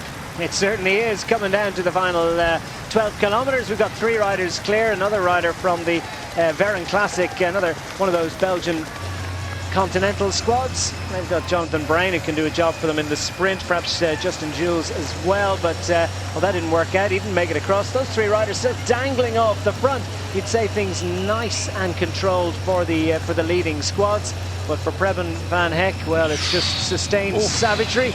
And we said there's not much road furniture here, but what there is, well, makes it a little bit tricky for the riders by times. Yeah, I mean, we saw in a couple of classics last year, didn't we, with riders colliding with spectators and injuries being picked up. It just takes one spectator to step forward at an inopportune moment with a rider taking to the pavement, and really can be messy. But look at how this bunch has slimmed itself down with 10.9 kilometres to go. There was virtually a full bunch up until a couple of kilometres to go, and now we're down to guessing just about 80 or 90 riders. It's thinning out a little bit in that bunch, but there's still a hell of a lot of riders with genuine belief that they can do a job. 4 riders clear, but just dangling off the front of the bunch. Nothing is being held back at this stage. We've got Lotto Soudal, we've got Top Sport Vlaanderen, Wanty Kruopis, and the Norwegian Joker team are in there. But look at LottoNl-Jumbo. They light the blue touch paper and then fire across this gap, and they have started to kick things off. 10 kilometres remaining, and now the lead outs have begun. They must have some faith in Groenewegen to be doing that much work to bring this group back. They really must be putting the trust in him for today, and here we go. 10k to go at the end of the Nokere Koerse Danilth Classic. So that was a good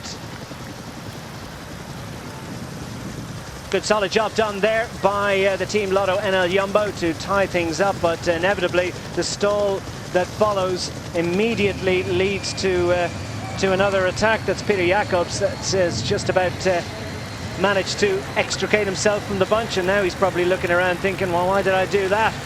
Because he needs some help, and he needs it quick if they're to have any chance. Peter Jacobs from Krelan Vascourt Service Continental Squad, Belgian rider, racing in Belgium and into a pretty much a block headwind, according to the wind indicated by those flags fluttering on the left-hand side of our picture. Nasty concrete road surface there with a great big line down the middle of it. No one's going to appreciate that.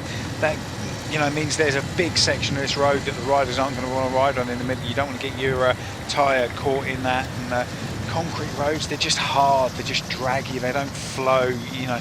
And you can see how this bunch has trimmed down so quickly over the last 5 kilometres. Yeah, there's only a certain amount of riders in there with genuine belief at this moment. One of them is from Nippo Vinifantini.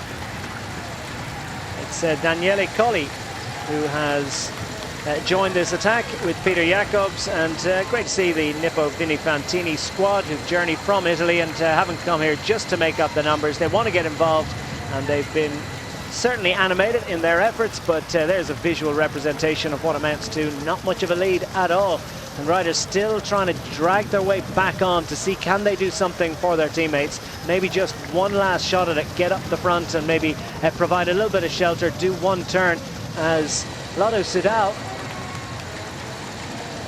trying to get up here once more.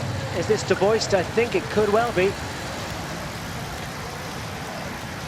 No, Docks, no, I think it's, it is. yeah, it's Sean De B, actually, is it? I think it's Gert Docks, riding number 4. Well, we wait for full confirmation. Either way, it's Lotto Soudal.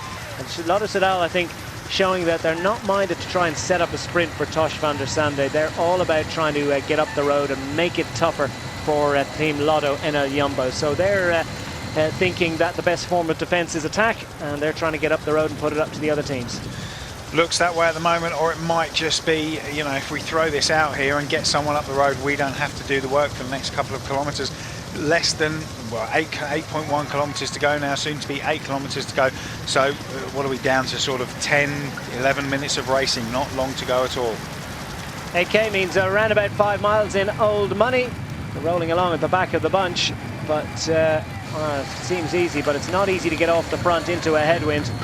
And Kruopis looking to get involved as well. The French Kruopis squad, similar colours to LottoNl-Jumbo, but it's a plain red. Tall, rangy figure there as we wait for full confirmation. 4 riders with, what, 15, 20 seconds? Well, that could make things a little bit interesting, couldn't it? Because none of the teams behind just want to pull the trigger on their final lead out at this stage. And putting manners on this bunch when it hasn't been the work of a moment, has it? The size of the teams that have arrived at this race mean that it's not quite as easy to control as you might see in a World Tour race. No, it's not, and the quality of some of those teams as well is a little bit questionable. So as we've said all along, the pro Conti teams will be looking to get something out of that. 2 of those teams are in here as well. So there you've got Van Billesen from Belgium, De Bie from Belgium, Jacobs from Belgium, and Coley from Italy. So Belgium obviously very strongly represented in this group, but although they're just eking off the front at the moment, I don't think they're going to get away. And you were right, actually, Declan, it is Sean De Bie from Lotto Soudal in this front group. Well, it's not so long since we saw him off the back and what looked like some sort of mechanical issue, but Sean De Bie comfortably back into the bunch, right to the front, and decides to get involved in this little bit of late surge. And the fact, well, his presence and his pedigree, I think, are going to make the other teams sit up and take notice. Not as if they wouldn't anyway, with such a... Oh, and there's another crash at the back. A little touch of wheels. Doesn't look like anyone came to serious grief, but not an ideal situation. That's Sam Williams. Yep. Early on, had to get a bike change, got back in. We thought he was in the break. It was his namesake, Peter Williams, that was there. And he might well make it back into the bunch because he doesn't look as if he was too badly delayed there. Good ride by Sam Williams again today to be in the shake-up at the back end of Nokere Koerse Deinze Classic. Just over 6k remaining. Looks relatively comfortable for Sean De Bie. He's managing to maintain form. Kenny Van Bilsen on his wheel, just fighting to get back in there. And the other 2 squads as well. Vasco Service and Wallonie Brussels. Well, if they keep this going for another 2k with this gap, this could be slightly dangerous. But the riders in the group with Sean De Bie aren't really helping him too much, are they? They're giving him a turn, but I don't think they've certainly got the strength in their legs that he has. And we can see front of the bunch there, bottom of your pitch, you could just see LottoNl-Jumbo. Still see them now with 4 riders over to the right of your picture, to the left of the bunch in the distance, in the form that it's travelling. So they're definitely trying to get something out of this race. Well, they're all pulling faces. I don't think any of them are doing it on purpose. Sean De Bie seems to be comfortably the strongest rider. He's comfortably the smallest rider in there, but look at those thighs. They're capable of producing incredible power. And now you have LottoNl-Jumbo, those yellow helmets, white jerseys, on the left-hand side of the bunch. The right-hand side, as we look at it, just starting to get organised on the front. They'll be satisfied, I think, with the gap as it stands.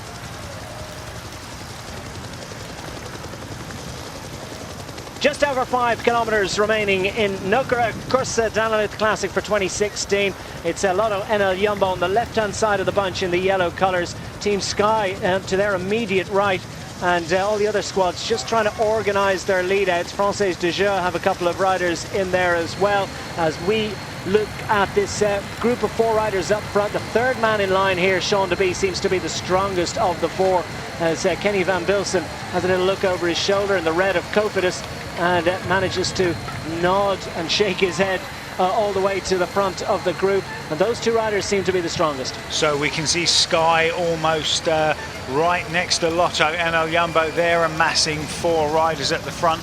Could also see Bora Argon in their black and red on the left-hand side of your picture, massing as well. So this really is going to come down to it.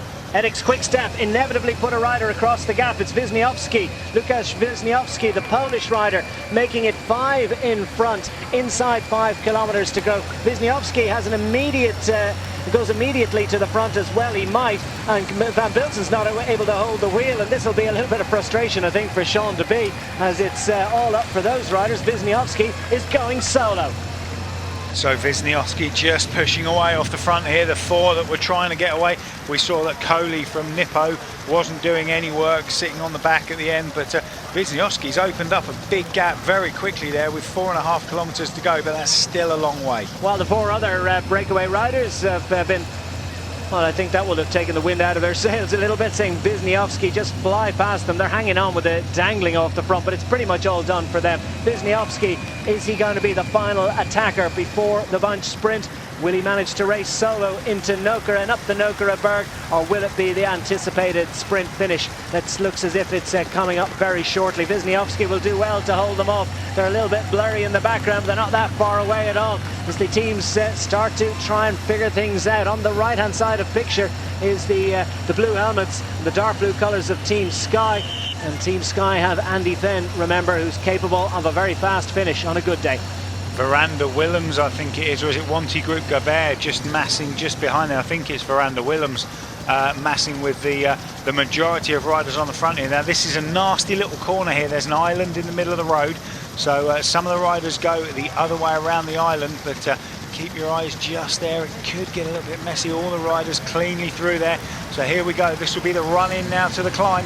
Well, it's not going to work out for Wisniewski on this stage. What a great effort by Veranda's Willems cycling team, the local lower-ranked continental team from Belgium. They've got Timothy Dupont, and Kruopis is in great form as well. Won a race just a week ago. Either of those could perhaps do a job, but it's strung out in a big way. Bottom of your screen there, you can just see a couple more Bora Argon riders moving up, a couple Sky riders going backwards there, and I don't think that's Andy Fenn there in fourth place for Sky. So who's it going to be? 3 kilometres remaining in the Nokere Koerse. We're heading towards a bunch finish as they race up that cobbled climb. They've been up it 9 times already, but it's the 10th time up that really counts. And 2 riders on the front, 4 Veranda's Willems doing a solid job, and a couple of teammates just behind that lone interloper from Team Sky. And Sky there's still Andy trying to... Fenn.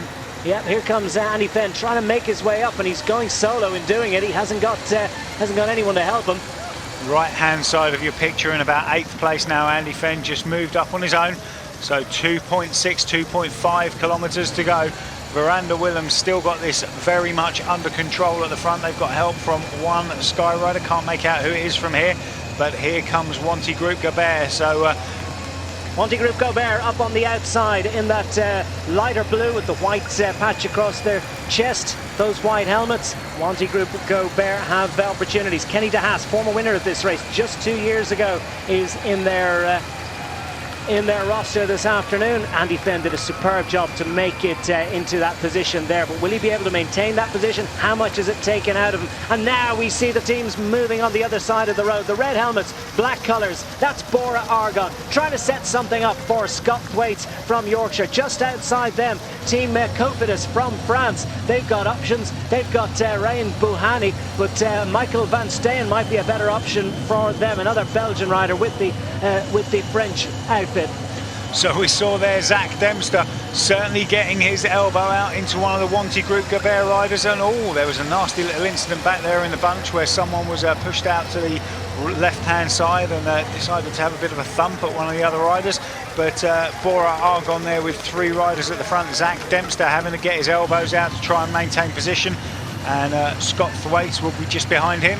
Thwaites is in there. I just about managed to pick him out. 1,400 metres remaining, a little bit less than a mile. Conspicuous by their absence so far, Team LottoNl-Jumbo. They're in the white and yellow colours, quite a bit further back the bunch. They've got Dylan Groenewegen, who might have been many people's hot favourite for victory this afternoon. He's been sprinting well of late, but he's not in there at the moment. Bora Argon are going to have the honour of carrying the field and taking the peloton into the final kilometre. Not sure they've got the numbers though. This guy on the front has done a lot of work. He's going to ping off fairly soon. I don't think they're going to be able to carry it all the way with Zach Dempster. He's not going to be able to deliver Scott Thwaites as fast as he needs to be delivered, so might have to look for another wheel here. He's got still 800 metres to go. Well, and there's plenty of teams up there and a lot of riders flying solo here as well. They're It's a lot of freelancing sprinters in there. Look at the way it's been strung out by that fantastic effort by Bora Argon in the last few meters. But what will they have when they hit the last 400 meters? This is all about this final sprint up the cobbles that they're about to hit very, very shortly, well inside the final kilometre. Now we come to the cobbles. Now the lead-out men pull off and leave it to their sprinters. Who's going to have it? And it looks as if Sky could be in a good position as we see Groenewegen trying to make his way up on the left-hand side. Groenewegen, number 43, finds himself in position on the right-hand side. Andy Fenn going on the left for Team Sky, and they're spread wide across the road. Veranda Willems also involved there. Kruopis up the hill and go across the line. Oh, and it's too close to call as Kruopis and Veranda's Willems had riders in contention. What a fantastic finish, and by a wheel. Nobody wants to pick it out. Nobody's sure whether they've got it or not. Dupont, I think that was Timothy Dupont. Timothy Dupont has been in fine sprinting form of late. He's ready to claim it. Veranda's Willems, they believe that they've got it. Timothy Dupont of Belgium makes another Belgian winner in Nokere Koerse Danalit Classic, subject to confirmation from the finishing photograph. You can be sure that there's going to be that. So this one was for one of the lower ranked teams, no doubt about it. It's a victory for Veranda's Willems, and what a fantastic win for them. What a fantastic win for them, and you could see coming up that finish straight how tired everybody was and how much that climb took out of everyone. They were not creeping, but you could see they were just dying after that last corner. It was a fight for that last corner, and riders were just going backwards very quickly indeed. We saw a rider from Sky light it up. That wasn't Andy Fenn. Andy Fenn was trying to run it afterwards, and he didn't manage to get there. We saw Scott Thwaites be left on his own by virtue of the fact he didn't have enough teammates, and here we go. There's your overhead replay. We can see that most of the World Tour team struggling here, and we can see the two riders at the front from Veranda's Willems just takes the win there. Yeah, Groenewegen got up for third, but he just left it too late, just coming from so far back, and that was never the ideal way to do it. Scott was it Thwaites there in 10th, I guess.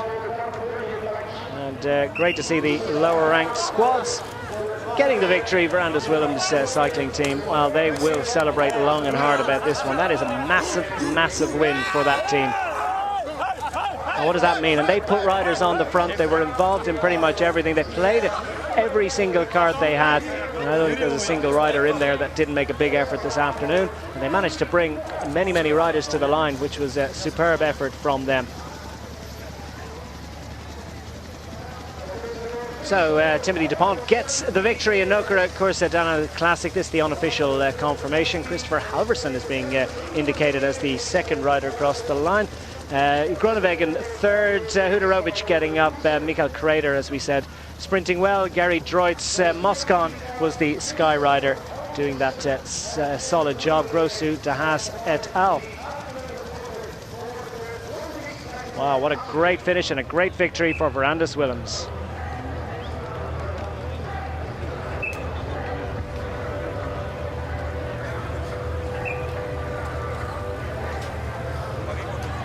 Wow, that was the epic finish that we expected. Wonderful sprint up the hill on the Nokereberg.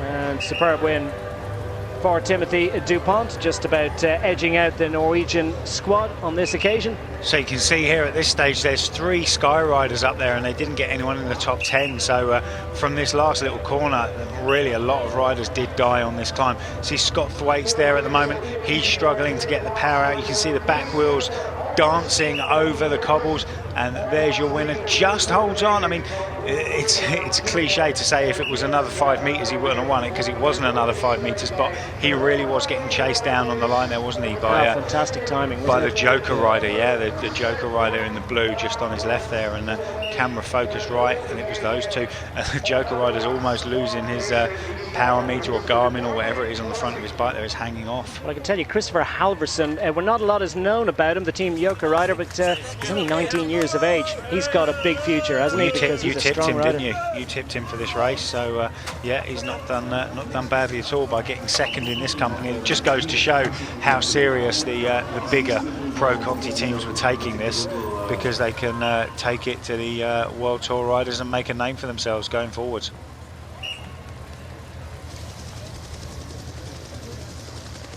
house. Yeah, we're just having an extension done at the moment. It's too small for the three of you. Well, it's beautiful scenery around here. Beautiful roads for bike racing. What a great race we have had this afternoon. Great win for the minnows, but Timothy Dupont, well, he's no minnow really, is he? He's a man with an established pedigree in bike racing, and he's further added to that Palmares with a beautiful victory in Nokere Koerse for 2016, the 71st edition. And it's another Belgian that goes on the list. Only 6 times in the history of this race has it been won by someone other than a rider from Belgium or the Netherlands. And indeed, there weren't that many Dutch winners either. It's very much a Belgians classic. And they'll be satisfied, I think, and content with how things worked out today. Timothy Dupont, deze, daar heb je lang op gewacht, hè? Ja, zeker. Ik ben al heel het voorjaar echt goed. En ja, vorige week won ik nog in Ichtegem. En dan als je vandaag Nokere Koerse kunt winnen, is dat toch wel gewoon weg de max. Ik zag jouw ploeg heel goed werken op 3 kilometer van de streep. Dus om jou in goede positie te krijgen, dat is gelukt. Ja, zeker. Maar uiteindelijk was het de bedoeling dat ik voor ID's aantrok. En blijkbaar is hij de laatste 500 meter mijn wiel kwijtspeeld. En ja, ik riep constant ID's, maar ik hoorde niemand. En ben dan van ver eigenlijk aangegaan. En ja, op de juiste moment eruit gekomen en nog stand kunnen houden op de opkomende mannen. Straf, en dat is ook de reden waarom je net op het einde een beetje stil viel, omdat je precies die sport aantrok voor So Timothy Dupont just telling us that we had a great team today and we brought so many riders into the final kilometers. En ja, met zo'n ploeg voor je is dat natuurlijk wel super. Maar ik zeg het nog eens, de bedoeling was eigenlijk echt voor ID's aan te trekken. And the team we also have Kruopis who also could have won. Ja, uiteindelijk win ik daar zelf, is dat nog is eigenlijk wel ook mooi. And as you might expect, giving credit to his team. Je moet precies weten waar je moet aangaan. Als je dat niet doet, heb je altijd prijs of ben je geklopt. Ja, tuurlijk. Het is gewoon in de afzink moet je daar al zeker van voor zitten. En dat was gewoon, de ploeg race zodanig hard. En die mannen van Bora waren ook echt hard aan het rijden. En als je dan daar dan perfect geplaatst zit, moet je echt... Well, this victory will certainly help the team dat je op tijd eruit komt. for the coming season. Ja, als het te laat komt, zit je meestal ingesloten. It'll give us a lot of confidence. Nog één vraagje. Met welke versnelling spurt je nu die Nokereberg op in die sprint? Met welke versnelling spurt je die berg op in de sprint? Ik heb het niet bekeken, maar ik weet dat ik op 100 meter van de meet nog een tandje lichter geschakeld heb, omdat ik voelde dat ik te zwaar zat. En ja, ik heb dan gewoon vol blijven sprinten en ik zag nog iemand komen. Ik heb dan gewoon de jump van mijn leven gedaan. Dankjewel. Well, no doubt about it. He's a very happy man. Pays tribute to his teammates, and why wouldn't he? That was such an impressive performance throughout. And for Veranda's Willems, that really will mean an awful lot. And things going very well indeed for Timothy Dupont at the moment. That's his second victory in a matter of weeks.